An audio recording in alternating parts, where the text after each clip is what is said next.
Well, a helpless feeling. You try to get into your vehicle and it's gone. You're a car theft victim.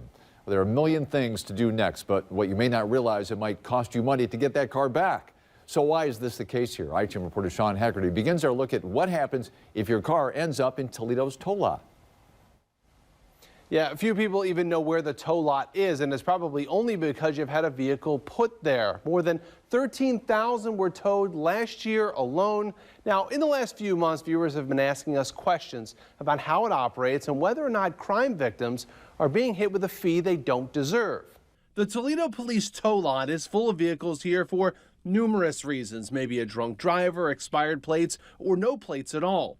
Scattered through all of them are stolen vehicles. Sitting here after Toledo police could not connect with the rightful owner after it was located. On paper, we'll give them 30 minutes. If they can come to that crew within 30 minutes, we will give them back their car. And there is some leeway, you know, we understand people are working, people have jobs. If towed here, the clock starts and the fees begin. The tow fee itself is $160. That's part one. Then comes the daily storage fee. That's $20. A total bill of $500 came to Tiffany Lawrence after her car was stolen earlier this year. Why am I paying for something that I had nothing to do with or control over? Eventually, many of the storage fees were dropped, but her biggest issue and the issue of many 13 ABC viewers, why is a crime victim paying anything to get their own stuff back?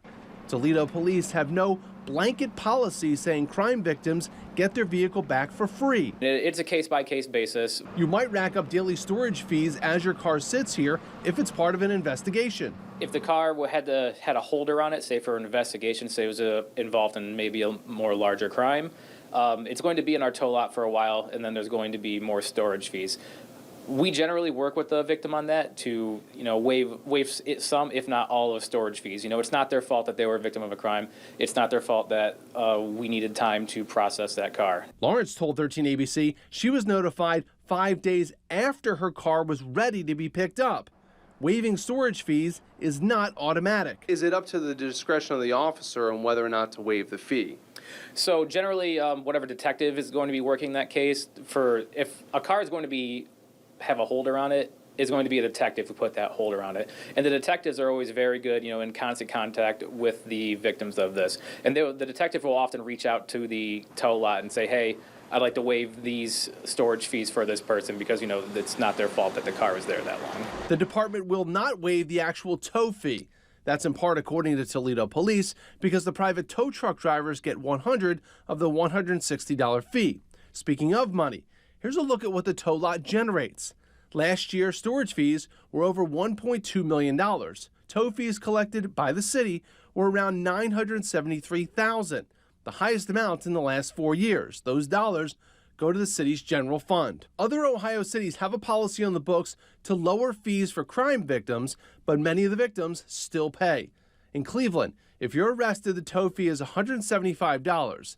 Non-arrests like parking are $125, with a daily storage fee of $30. But if you're a car theft victim, tow fees are reduced to $50, and the storage fees start at $9.72 for the first 5 days. Cleveland officials say if the car owner is the victim of a violent crime, the investigating detective will approve a no-charge release. In Columbus, City Code says any recovered and impounded stolen vehicle will see a $55 impound fee, and a storage fee doesn't start until the 4th day of impounding. Normal fees there, $125, $18 a day for storage. Your car insurance policy can be used to reimburse you for towing and storage fees, but you need to have the right kind of policy. You will be covered if you have a comprehensive plan. You will not be reimbursed if you only have liability coverage, which is the basic policy you need to be legal. Now, this is not the end of the story. Being a victim of a crime should never cost someone money. Something might be on the way from Columbus that could make sure crime victims are not paying. See what that could look like Thursday night on Action News at 11. Sean Haggerty, 13 ABC Action News.